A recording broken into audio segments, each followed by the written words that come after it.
Hi friends, இன்றைக்கி என்ன video பார்க்க போகிறோன்னா, கோல்டு இன்வெஸ்ட்மெண்ட் பெஸ்ட்டாக இல்லை எஃப்டி இன்வெஸ்ட்மெண்ட் பெஸ்ட்டான்னு நம்மளில் பல பேருக்கு டவுட் இருக்கும். அந்த டவுட்டு கிளியர் பண்ணுற மாதிரியான வீடியோ தாங்க இது. நம்மளில் பல பேர் என்ன யோசிப்போன்னா, தங்க மதிப்பு ஒரு பக்கம் அதிகமாகிட்டே இருக்குது, ஸோ தங்கத்தில் இன்வெஸ்ட் பண்ணலான்னு யோசிப்போம். இன்னொரு பக்கம் எஃப்டியில் பணம் போட்டால் நம்ம பணம் எப்போயுமே பாதுகாப்பாக இருக்கும். தங்கம் கூட ஒரு டைம் ஏறலாம் இறங்கலாம், ஆனால் எஃப்டியில் பணம் போட்டோம்னா நம்ம பணம் ஸ்டேபிள் அப்படியே இருக்கும். அதுக்கான இன்ட்ரெஸ்ட் நம்மளுக்கு ப்ராப்பராக மந்த்லி வரும் அப்படிங்கிற மாதிரி யோசிப்போம். அப்போ தங்கத்தில் இன்வெஸ்ட் பண்ணலாமா இல்லை எஃப்டியில் போடலாமான்னு நிறைய டவுட்ஸ் இருக்கும். இந்த வீடியோவில் கோல்டு அண்ட் எஃப்டி ரெண்டில் இருக்கிற ரிட்டர்ன்ஸ், ரிஸ்க்கு, அப்புறம் டேக்ஸு, அதில் இருக்க லிக்விடிட்டி எல்லா பற்றின டீட்டெயிலுமே கம்பேர் பண்ணி நம்ம இந்த வீடியோவில் ஃபுல்லாக பார்க்க போகிறோம். ஸோ வீடியோக்குள்ளே போகிறதுக்கு முன்னாடி இன்னும் நம்மளோட சேனலை நீங்கள் சப்ஸ்கிரைப் பண்ணலைன்னா மறக்காமல் சப்ஸ்கிரைப் பண்ணிடுங்க. பெல் ஐக்கானையும் கிளிக் பண்ணிக்கோங்க. வீடியோவை ஸ்கிப் பண்ணாமல் பாருங்கள். அதான் நான் என்ன சொல்ல வரேங்கிறது உங்களுக்கு புரியும், உங்களுக்கு யூஸ்ஃபுல்லாகவும் இருக்கும். ஓகே, வாங்க வீடியோக்குள்ளே போகலாம். இப்போது நம்ம கையில் 1,00,000 இல்லை 5,00,000 இல்லை 10,00,000 இந்த மாதிரி பணம் இருக்கும்போது மோஸ்ட்டாக நம்ம எல்லாருக்கும் என்ன தோணும் அப்படின்னா, ஒரு 2 விஷயந்தான் தோணும். அது என்னென்னா, ஒன்று தங்கம் வாங்கலாம், தங்கத்தில் இன்வெஸ்ட் பண்ணலாம் அப்படின்னு தோணும், இல்லைனா எஃப்டி போடலாம் அப்படின்னு தோணும். இந்த 2 இன்வெஸ்ட்மெண்ட்லேயுமே சில அட்வான்டேஜஸும் இருக்குது, சில டிஸ்அட்வான்டேஜஸும் இருக்குது. ஓகேங்களா? அதில் எது பெஸ்ட்டுன்னு பார்க்குறதுக்கு பதிலாக எந்த சுச்சுவேஷனுக்கு எது பெஸ்ட்டு அப்படிங்கிற மாதிரி தான் நம்ம பார்க்கணும். ஃபஸ்ட்டு கோல்டு இன்வெஸ்ட்மெண்ட் பற்றி பார்க்கலாம். நம்ம இந்தியர்களுக்கு தங்கம் மேலே ஒரு தனி நம்பிக்கை எப்பயுமே இருக்குங்க. நம்ம இந்தியர்களுக்கு தங்கம் ஒரு இன்வெஸ்ட்மெண்ட்டை தாண்டி அது ஒரு எமோஷன், அப்படி தான் நம்ம பார்ப்போம். ஏன்னா எந்த ஒரு ஃபங்க்ஷனாக இருந்தாலும், காது குத்து ஃபங்க்ஷனாக இருந்தாலும், கல்யாண ஃபங்க்ஷனாக இருந்தாலும், எந்த ஒரு ஃபங்க்ஷனாக இருந்தாலும் அந்த இடத்துல ரொம்ப முக்கியமான ஒரு இடத்த பிடிக்கிறது தங்கம் தான். ஓகேங்களா? ஸோ நம்ம இந்தியர்களுக்கு தங்கம் ஒரு எமோஷன். இப்போ இருக்கிற தங்க விலைக்கும் ஒரு 20 வருஷத்துக்கு முன்னாடி இருந்த தங்க விலையும் கம்பேர் பண்ணி பார்க்கும்போதே நம்ம எல்லாருக்கும் தெரியும் எவ்வளோ டிஃப்ரெண்ட் இருக்குது விலையில் அப்படிங்கிற மாதிரி. அதனால் தங்கத்தை செலவாக நினைக்கக்கூடாது, நம்ம எல்லாருமே சேமிப்பாக தான் நினைக்கணும். பல பேர் தங்கத்தை சேமிப்பாக தான் நினைக்கிறாங்க. அப்புறம் கோல்டில் இன்வெஸ்ட் பண்ணி ஜுவல்லாக வாங்கினா நமக்கு என்ன ஒரு பெனிஃபிட் அப்படின்னு சொன்னால், கோல்டில் இன்வெஸ்ட் பண்ணால் எந்த ஒரு எமர்ஜென்சி சுச்சுவேஷன் வரும்போதுமே நமக்கு ரொம்ப ஹெல்ப்ஃபுல்லாக இருக்கிறது இந்த கோல்டு தாங்க. நம்ம கோல்டு நம்மளோட கோல்டு சடனாக விற்கவும் முடியும், இல்லை அடகு வச்சு அந்த அமௌண்ட்டை எடுத்து நம்ம எமர்ஜென்சி சுச்சுவேஷனுக்கு யூஸ் பண்ணிக்கவும் முடியும். இப்போ யார்கிட்டையுமே அந்த எமர்ஜென்சி சுச்சுவேஷனில் கடன் வாங்குகிற ஒரு நிலமை வந்துருச்சு அப்படின்னா, நமக்கு கடன் வாங்காமல் நம்ம ஜுவல்லை வச்சே நம்ம அமௌண்ட் எடுத்துக்கலாம். இன்னொருத்துக்கிட்ட போய் நம்ம கையேந்து நிற்க தேவையில்லை. அந்த மாதிரி சுச்சுவேஷனில் நமக்கு கோல்டு மிகப்பெரிய ஹெல்ப்பாக இருக்குங்க. அப்படி பார்க்கும்போது நம்ம இன்வெஸ்ட்மெண்ட் பண்ணி வாங்கின கோல்டு நம்மளுக்கு கை கொடுக்கும். அதனால தான் கோல்டு நம்மளை மாதிரி மிடில் கிளாஸ் எல்லாருக்குமே ஒரு எமர்ஜென்சி அசட்டாக பார்க்குறோம். இப்போது கோல்டில் இன்வெஸ்ட் பண்ணால் நம்மளுக்கு எந்த மாதிரி பெனிஃபிட்ஸ்னு பார்த்தோம். நெக்ஸ்ட்டு ஃபிக்ஸட் டெபாசிட்னா என்னென்னு பார்க்கலாம். ஃபிக்ஸட் டெபாசிட்னா என்னென்னா, ஏதாவது ஒரு பேங்க்கில் நம்ம ஒரு குறிப்பிட்ட காலத்துக்கு நம்மளோட மணியை ஃபிக்ஸ்டாக டெபாசிட் பண்ணுறது தான். ஃபார் எக்ஸாம்பிளுக்கு இப்போ நம்ம கையில் ஒரு 1,00,000 இல்லை 5,00,000 அந்த மாதிரி இருக்குது அப்படின்னா, ஒரு பேங்க்கில் போய் நம்ம எஃப்டியாக போட்டுறணும். அவங்க 7% இன்ட்ரெஸ்ட் கொடுப்பாங்க. இதுலேயுமே எஃப்டி போடுறதுக்குமே சில ஆப்ஷன்ஸ்லாம் இருக்குது. ஐ மீன் என்ன சொல்கிறேன்னா, இப்போ ஷார்ட் டேர்ம் எஃப்டி, இல்லை 444 டேஸ் எஃப்டி, இப்போ லாங் டேர்ம் எஃப்டி, அந்த மாதிரி இருக்கும். ஒவ்வொரு பீரியடுக்கும் ஒவ்வொரு இன்ட்ரெஸ்ட்டு நமக்கு கொடுப்பாங்க. ஷார்ட் டேர்முக்குன்னா 6.2% அந்த மாதிரி கொடுப்பாங்க. இப்போ ஹையஸ்ட்டு எஃப்டி இன்ட்ரெஸ்ட் எதில் கொடுக்குறாங்கன்னா, 444 டேஸ் ஸ்கீமில் தான் ஹையஸ்ட்டு எஃப்டி இன்ட்ரெஸ்ட் கொடுக்குறாங்க. அது என்னென்னா, நம்ம மந்த்லி அதில் எடுக்க முடியாது. 444 நாளுக்கு அப்புறம் தான் நம்ம பிரின்சிபல் ப்ளஸ் இன்ட்ரெஸ்ட்டு 2 சேர்த்து நம்ம மொத்த அமௌண்ட்டாக தான் எடுக்க முடியும். இல்லை நம்மளுக்கு மந்த்லி இன்கம் வேணும், எஃப்டி இன்ட்ரெஸ்ட் நம்ம கைக்கு வரணும் அப்படின்னு நினச்சிங்கன்னா, அதில் கொஞ்சம் இன்ட்ரெஸ்ட் கம்மியாக இருக்கும். ரொம்ப டிஃப்ரென்ஸ் இருக்காது, கொஞ்சம் கம்மியாக இருக்கும். ஆனால் எஃப்டியில் நம்ம இப்போ ஒரு 5,00,000 போடுறோன்னா அந்த 5,00,000 வந்து அப்படியே இருக்கும். அதுக்கான இன்ட்ரெஸ்ட் வந்து அவங்க கொடுத்துட்ருப்பாங்க. ஓகேங்களா? ஆனால் கோல்டு வாங்கினோம் அப்படின்னா 5 இயர்ஸ் அப்புறம் எவ்வளோ வருதுன்னு நம்மளால சொல்ல முடியாது. ஆனால் எஃப்டியில் வந்து நம்ம போட்ட அமௌண்ட் வந்து ஸ்டேபிளாக இருக்கும். இன்றைக்கி 5,00,000 போட்டோன்னா 5 வருஷத்துக்கு அப்புறமா அந்த 5,00,000 அப்படியே தான் இருக்கும். ஆனால் கோல்டில் இன்றைக்கி 5,00,000 போட்டோன்னா 5 வருஷத்துக்கு அப்புறம் 5,00,000 10,00,000ஆகவும் ஆகலாம், இல்லை 5,00,000 4,00,000ஆகவும் ஆகலாம். ஓகேங்களா? அப்ஸ் அண்ட் டவுன்ஸ் வந்து கோல்டில் இருக்க தான் செய்யும். எஃப்டியில் வந்து நம்ம அமௌண்ட் வந்து எப்போயுமே சேஃபாக இருக்கும். ஆனால் வந்து எஃப்டி அண்ட் கோல்டு ரெண்டையும் கம்பேர் பண்ணும்போது எஃப்டியில் கிடைக்கிற இன்ட்ரெஸ்ட்டை விட கோல்டில் கிடைக்கிற இன்ட்ரெஸ்ட் தான் அதிகமாக இருக்கும். ஆனால் வந்து அதிகமாகிறதுக்கு தான் வாய்ப்பு இருக்குது. இது வரைக்கும் கம்மி ஆனதில்லை. ஆனால் கம்மி ஆகிறதுக்கும் சான்சஸ் இருக்குதுன்னு நம்ம யோசிச்சுக்கணும். எஃப்டி கோல்டு ரெண்டையும் கம்பேர் பண்ணும்போது ரிட்டர்ன் வந்து எப்படி இருக்கும் அப்படின்னு சொல்லி பார்த்தீங்கன்னா, எஃப்டிலையும் ரிட்டர்ன்ஸ் இருக்கும், கோல்டுலேயும் ரிட்டர்ன்ஸ் இருக்கும். ஆனால் எஃப்டியில் வந்து ஸ்டேபிளாக இப்போ ஸ்டார்டிங்கில் ஒரு 7% நமக்கு இன்ட்ரெஸ்ட் கொடுக்குறாங்கன்னா, நம்ம ஒரு 5 இயர்ஸ்க்கு ஃபிக்ஸ்டு டெபாசிட் போடுறோம் அப்படின்னு வச்சுக்கோங்க. 5 இயர்ஸ்க்கும் அந்த 7% தான் கொடுப்பாங்க, ஏற்ற மாட்டாங்க. இன்ட்ரெஸ்ட் வந்து ஏற்றி கொடுக்க மாட்டாங்க. ஆனால் வந்து கோல்டில் வந்து பார்த்திங்கன்னா, இன்றைக்கி 5,00,000 நம்ம கோல்டு வாங்கினா கண்டிப்பாக அதோட மதிப்பு வந்து அதிகமாகத்தான் செய்யும். குறையிறதுக்கு வாய்ப்பு ரொம்ப ரொம்ப கம்மி தான். ஆனால் வந்து இன்னொரு விஷயம் என்னென்னா, கோல்டில் நீங்கள் இன்வெஸ்ட் பண்ணுறீங்கன்னா ஷார்ட் டேர்முக்கு யோசித்து நீங்கள் வந்து கோல்டில் இன்வெஸ்ட் பண்ணாதீங்க. அது வந்து நம்மளுக்கு லாஸ் தான். ஏன்னா கோல்டு வாங்கும்போது நம்ம வந்து மேக்கிங் சார்ஜ், வேஸ்டேஜ், ஜிஎஸ்டி இதெல்லாம் பே பண்ணி தான் வாங்குகிறோம். ஸோ நம்ம லாங் டேர்ம் வைக்கும்போது ரேட் அதிகமாகும்போது இந்த வேஸ்டேஜ், மேக்கிங் சார்ஜ் லாஸ் வந்து நமக்கு பெரிய அளவில் இருக்காது. லாங் டேர்ம் நீங்கள் யோசித்து கோல்டில் இன்வெஸ்ட் பண்ணிங்கன்னா கோல்டோட இன்ட்ரெஸ்ட் ரேட் எவ்வளோ அப்ராக்சிமேட்டாக இருக்கும் அப்படின்னு சொல்லி பார்த்தீங்கன்னா 20% வரைக்கும் அதோட இன்ட்ரெஸ்ட் வந்து இருந்திருக்கும்.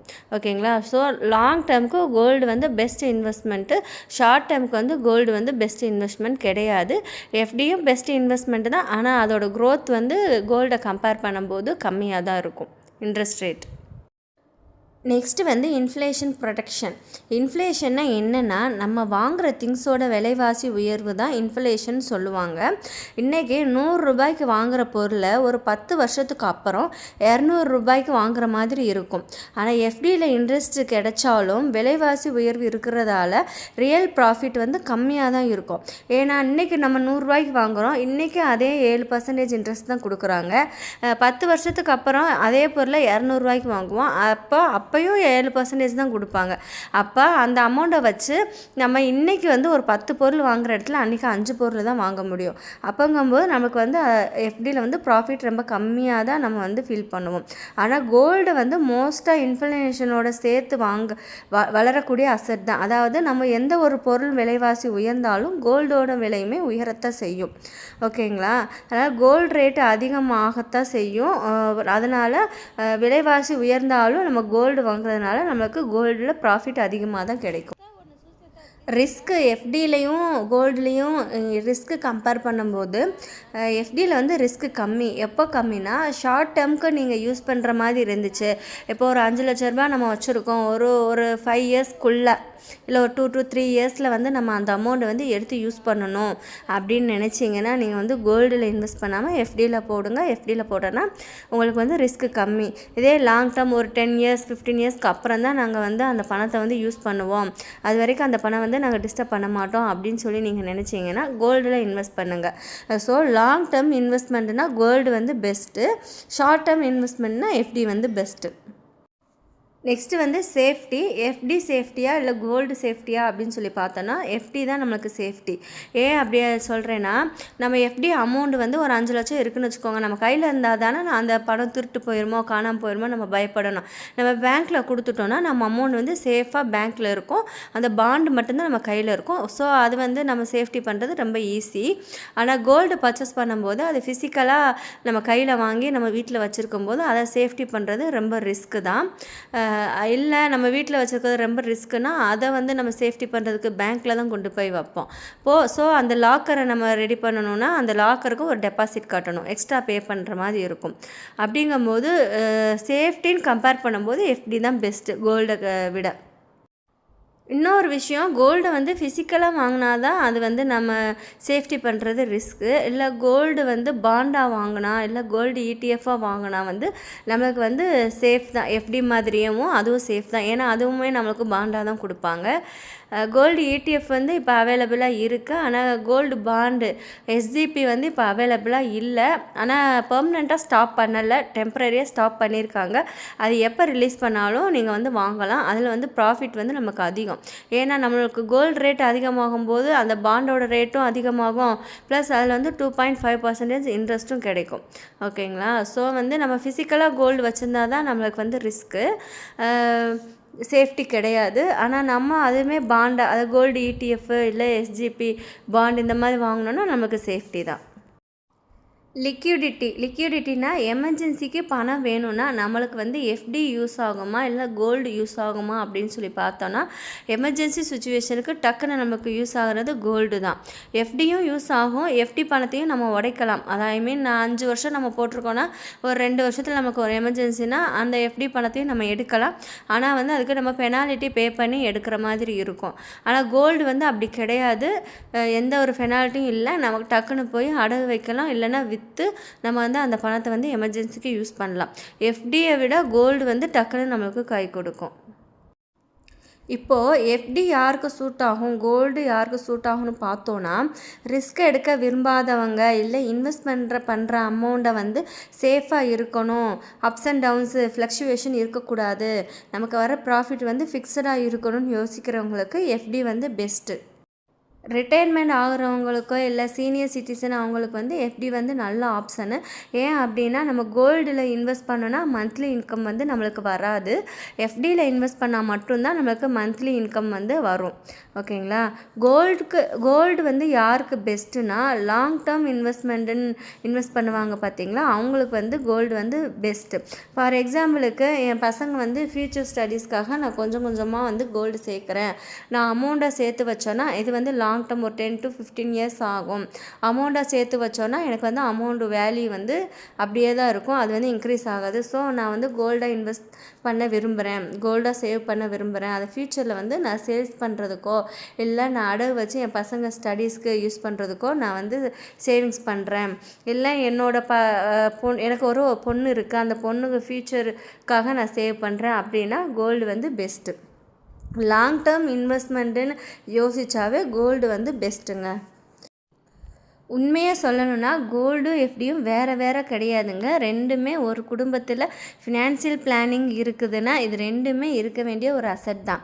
எமர்ஜென்சி அண்டு சேஃப்டிக்காக எஃப்டிங்க, லாங் டேர்ம் வெல்த் ப்ரொடெக்ஷனுக்காக கோல்டு. ஸோ இருக்கிற அமௌண்ட்டு எல்லாத்தையுமே கோல்டில் போடுறதும் தப்பு, இருக்கிற அமௌண்ட் எல்லாத்துலேயுமே எஃப்டியில் போடுறதும் தப்பு. ரெண்டுமே பேலன்ஸ் பண்ணி இன்வெஸ்ட் பண்ணுறது தாங்க பெஸ்ட் இன்வெஸ்ட்மெண்ட் பிளான். ஷார்ட் டேர்முக்கு நீங்கள் யோசிச்சிங்கன்னா, அதாவது 1 to 5 இயர்ஸ்க்கு நீங்கள் பிளான் பண்ணிங்கன்னா எஃப்டியில் போடுங்க. லாங் டேர்ம் 10 இயர் ப்ளஸ்க்கு நீங்கள் யோசிச்சிங்கன்னா கோல்டில் இன்வெஸ்ட் பண்ணுங்கள். இல்லை ஷார்ட் டேர்ம் வேணும், லாங் டேர்மும் வேணும்னா பேலன்ஸ்டாக கோல்டு ப்ளஸ் எஃப்டியில் வந்து கம்பைன் பண்ணி போடுங்க. என்னோடய ஒப்பீனியன் என்னென்னா, 40% எஃப்டிலையும் 20% கோல்டுலையும் ரிமைனிங் இருக்கிற அமௌண்ட்டை வந்து mutual fund, retirement, pension scheme, இதில் வந்து இந்த மாதிரி ஸ்கீமில் வந்து இன்வெஸ்ட் பண்ணுங்கள். இப்படி ஸ்ப்ளிட் பண்ணி இன்வெஸ்ட் பண்ணுறது தான் பெஸ்ட் ஸ்ட்ராட்டஜின்னு நான் சொல்லுவேங்க. இப்போது நீங்கள் இன்வெஸ்ட்மெண்ட் பண்ணுற பிளானில் இருந்தீங்க, ஆனால் எஃப்டியில் போடலாமா இல்லை கோல்டில் போடலாமா இல்லை வேறு எதுலேயும் போடலாமா அப்படின்னு உங்களுக்கு ஒரு கன்ஃபியூஸ் இருந்திருந்தா இந்த வீடியோ பார்த்ததுக்கப்புறம் கண்டிப்பாக உங்களுக்கு ஒரு கிளாரிட்டி கிடச்சிருக்கும்னு நம்புகிறேங்க. எஃப்டி யாருக்கு சூட் ஆகும், கோல்டு யாருக்கு சூட் ஆகுங்கிற மாதிரி டீட்டெயிலாக கிளியராக இந்த வீடியோவில் சொல்லியிருக்கேன். இப்போ இந்த வீடியோ உங்களுக்கு பிடிச்சிருந்ததுன்னா உங்கள் ஃப்ரெண்ட்ஸ் அண்ட் ஃபேமிலிக்கு ஷேர் பண்ணுங்கள், லைக் அண்ட் கமெண்ட் பண்ணுங்கள், சப்போர்ட் பண்ணுங்கள். தேங்க்யூ. நெக்ஸ்ட் வீடியோவில் பார்க்கலாம்.